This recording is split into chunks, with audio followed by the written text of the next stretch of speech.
السلام علیکم ورحمۃ اللہ وبرکاتہ۔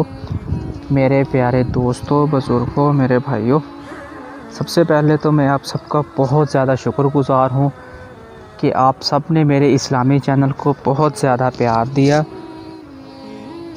اور میری بہت زیادہ حوصلہ افزائی کی۔ آپ سب کا بہت بہت شکریہ۔ آپ سب کے پیار کی وجہ سے آج میں ایک اور واقعہ لے کے آیا ہوں۔ یہ واقعہ ہے حضرت عمر فاروق رضی اللہ عنہ کا۔ واقعہ کچھ یوں ہے کہ حضرت عمر فاروق رضی اللہ عنہ نے کبھی کوئی خواہش نہیں کی۔ ایک دن مچھلی کھانے کو دل چاہا تو اپنے غلام یرکا سے اظہار فرمایا۔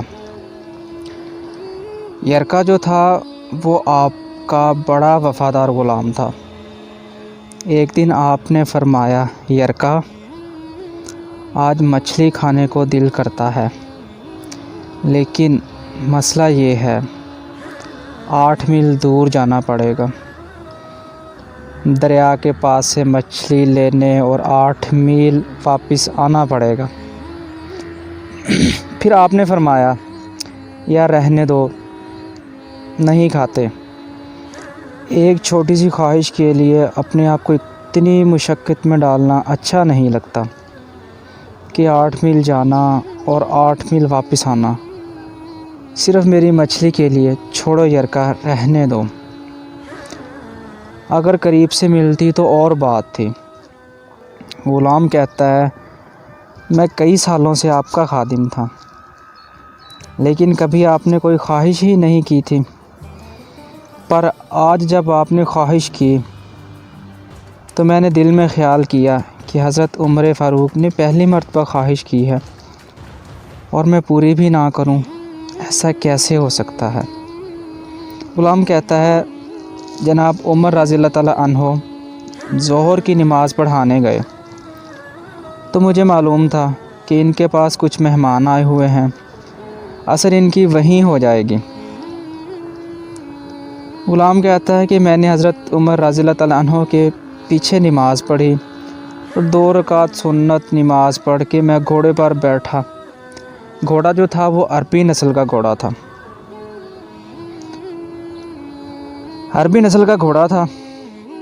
دوڑا کر میں دریا پر پہنچ گیا۔ عربی نسل کے گھوڑے کو 8 میل کیا کہتے ہیں؟ وہاں پہنچ کر میں نے ایک ٹوکرا مچھلی کا خریدا اور حضرت عمر رضی اللہ تعالیٰ عنہ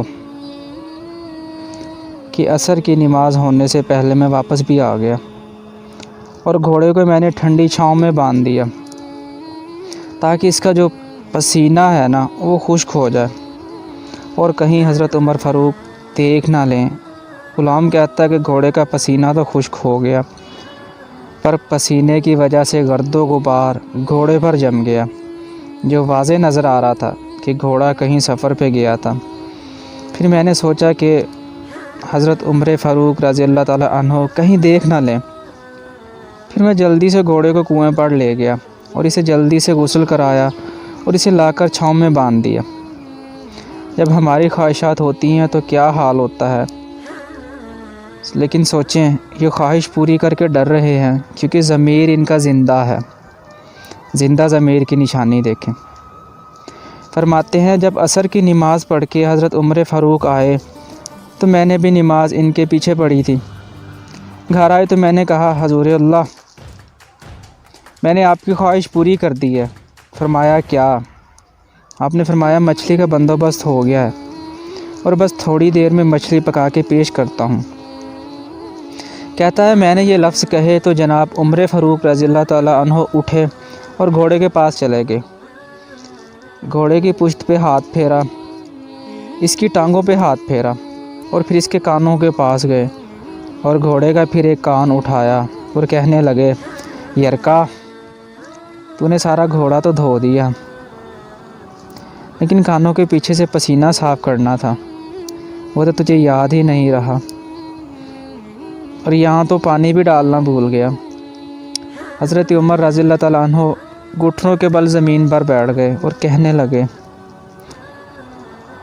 او یار یرکا،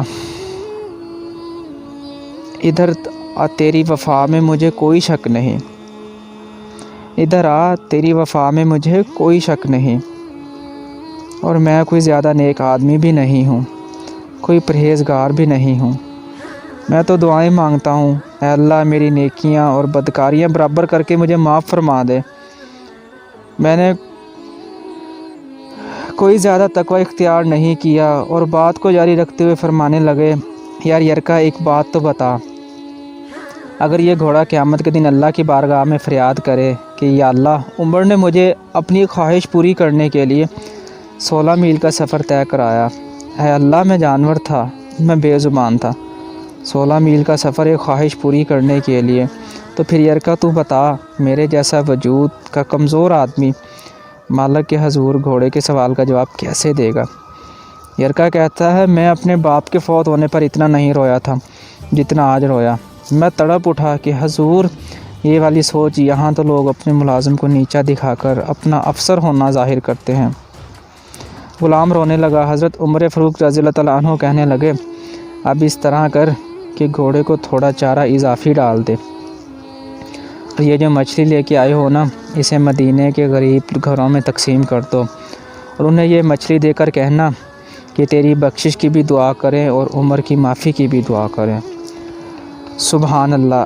یہ تھی شان حضرت عمر فاروق رضی اللہ تعالیٰ عنہ کی، کہ جس کو نبی کریم صلی اللہ علیہ وسلم نے کہا تھا کہ اگر میرے بعد کوئی نبی ہوتا تو وہ عمر فاروق ہوتا۔ اس حدیث سے ہی حضرت عمر فاروق رضی اللہ تعالیٰ عنہ کی عظمت و فضیلت کا اندازہ لگایا جا سکتا ہے۔ حضرت عمر فاروق رضی اللہ تعالیٰ عنہ کے انصاف کا عالم یہ تھا کہ آج کینیڈا کے اندر لا آف عمر پڑھایا جاتا ہے، مطلب کہ حضرت عمر فاروق رضی اللہ تعالیٰ عنہ کا قانون۔ سبحان اللہ! یہ تھی ان کی شان، ان کی ذات، ان کی عظمت، اور آج ہم اپنی خواہش کے لیے نہ جانے کیا کچھ کر جاتے ہیں۔ دنیا یہیں کی یہیں رہ جانی ہے، کچھ بھی ساتھ نہیں جانا، ساتھ جائیں گے تو اچھے اعمال، ساتھ جائے گا تو کسی کے ساتھ کیا گیا نیک سلوک، نیکیاں کماؤ، دنیا داری چھوڑ دو۔ یہ زندگی ایک دن ختم ہو جانی ہے، ہم سب نے لوٹ کے جانا ہے اس رب کی طرف۔ والسلام، اللہ حافظ، السلام علیکم۔